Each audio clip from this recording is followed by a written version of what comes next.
do, man? It's 420 Boxing Network. You already know what it is. Like this video, subscribe to the channel. Let's get right into it. So Shakur Stevenson and Jamel Herring weighed off today. They had their official weigh-in. Shakur weighed in at 130 even. Jamel Herring, the champion, weighed in at 129.8. So they basically even.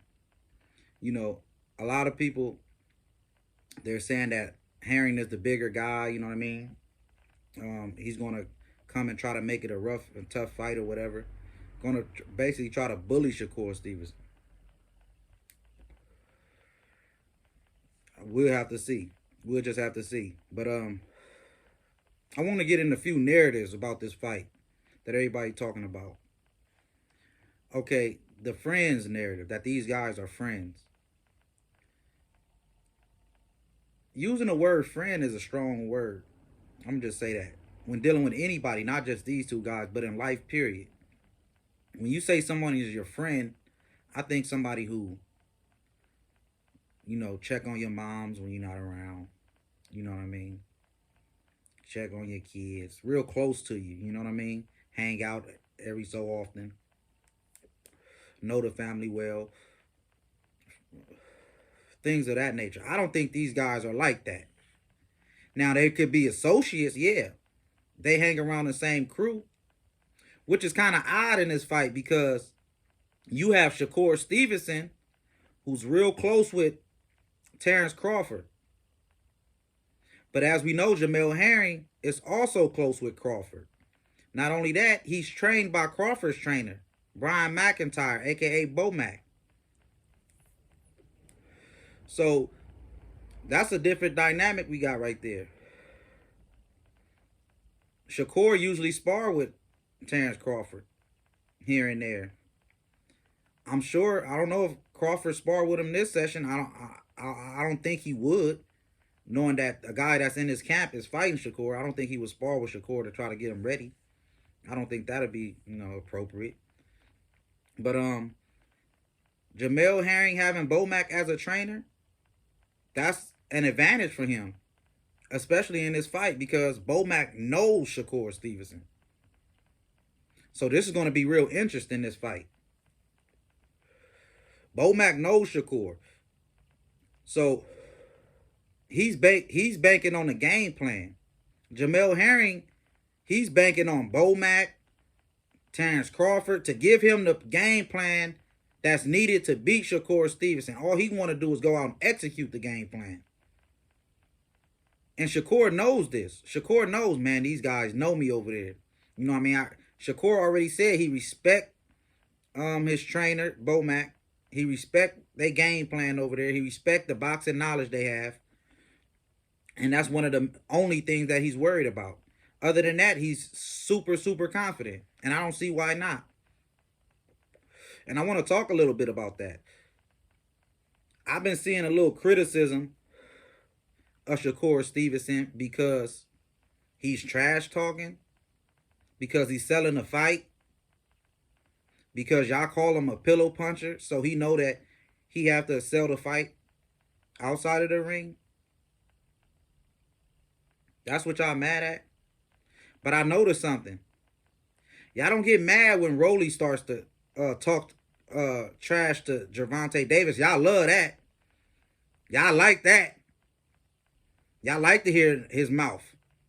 But y'all don't want to hear Shakur's. You know what I'm saying? Y'all like to hear Tyson Fury. Y'all like to hear, what's the guy from the UFC? Conor McGregor. Y'all like to hear Jake Paul. Y'all love it. But why when Shakur does it, it's a problem. But I ain't going to cry over spilled milk. That's spilled milk. We don't worry about it. We going to go in the ring and get the job done, whether y'all like it or not. He going to keep doing what he doing. Keep being young, fly, flashy, and brash, and arrogant, and cocky. Do what you do, young fella. As long as you go in the ring and back it up. Only time I'm going to bash a guy for talking is when I seen that he ain't winning the ring. He ain't been in the gym. You ain't backing it up. You ain't been in the gym. You ain't fighting well. That's what's about to happen to Rolly. You see what I'm saying? He's talking that, but he about to go in the ring and see. Come on, man. But anyways, yeah, I don't like that narrative though that they trying to put on Shakur. And I see that a lot of that is coming from the PBC side. You know what I mean? They trying to bash him. I seen that on the Sean Porter Way podcast, a PBC podcast. They're trying to bash Shakur. I don't like that. You know what I mean? But let's get to breaking down this fable. Shout out Lux. You know what I mean? But let's get to breaking down this fight. All right, you got Jamel Herring with the 72-inch reach. He got the longer arms. You know what I mean? He's the older guy. He's the more experienced guy. He's a tough guy. U.S. Marine Sergeant. That lets me know that he has the heart to do this. That lets me know that when he get in the ring, he's going to give it his all and he's not going to give up. You know what I mean? That's what that lets me know. You know what I mean?